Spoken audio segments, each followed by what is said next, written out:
Once upon a time, the Middle East was full of Jews. Algeria had 140,000 Jews. Algeria, where are your Jews? Egypt used to have 75,000 Jews. Where are your Jews? Syria, you had tens of thousands of Jews. Where are your Jews?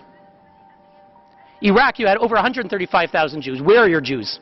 Mr. President, why are we meeting today on an agenda item singling out only one state, the Jewish state, for targeting? Where is the apartheid, Mr. President?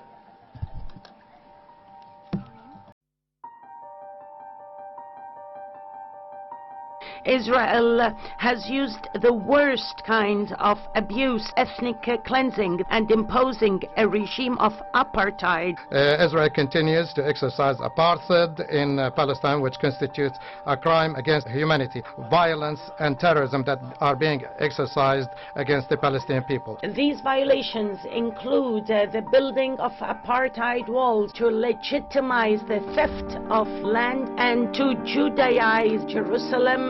The separation wall is an example of the apartheid policy practiced by Israel. Israel's practices of discrimination as well as extremism. United Nations Watch have the floor. Mr. President, let me begin by putting the following on the record. Everything we just heard from the world's worst abusers of human rights, of women's rights, of freedom of religion, of the press, of assembly, of speech, is absolutely false and indeed Orwellian. Today's report does not consider Israelis to be deserving of human rights, consistent with the approach of this Council, where today's notorious agenda item against Israel completely ignores their human rights. Now, over the weekend, President Abbas announced he was giving his highest medal to Rima Khalaf, who resigned from the Economic Commission of Western Asia, a Beirut-based UN agency of 18 Arab states, after Secretary General Guterres rightly instructed her to remove an absurd report which accused Israel of, quote, apartheid.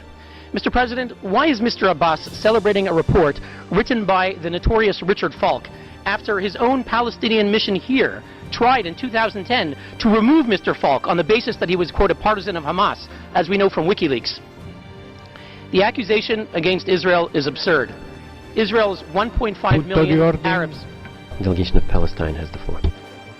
More than one statement goes beyond the mandate of this sitting, using unacceptable terms about Ms. Rima Khalaf, and so we would like this to be stopped. We have noted some terms which are humiliating vis-à-vis the Council, and we call for the respect of our traditions within the Human Rights Council. Thank you.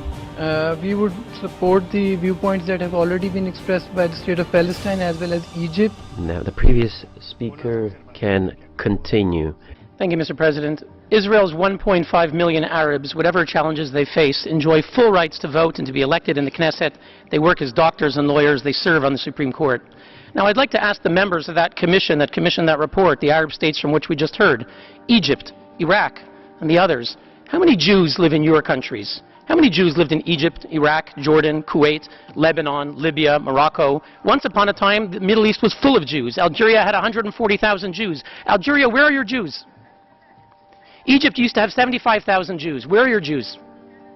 Syria, you had tens of thousands of Jews. Where are your Jews? Iraq, you had over 135,000 Jews. Where are your Jews?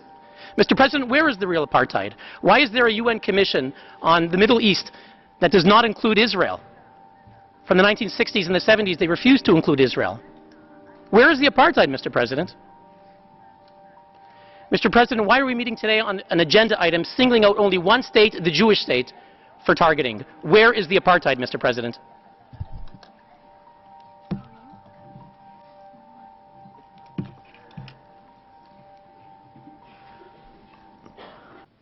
Mr. President, 1 year ago in this chamber, I asked the Arab states a simple question. Where are your Jews? My question was met with dead silence. Millions of people worldwide watched the video, witnessing for themselves the hypocrisy and double standards that characterizes much of what is said and done here. Today I have come to provide the answer to my question. Algeria, Iraq, Syria, Egypt, Lebanon, Yemen, Libya. Your Jews fled as refugees after suffering persecution and deadly pogroms like the Farhud of Baghdad in 1941. Fortunately, countries like Israel, the US, Canada, France, and others opened their doors offering citizenship and equal rights. These Jewish refugees from Arab lands whose suffering and losses the UN has never addressed put their hardship behind them and built great lives for their families.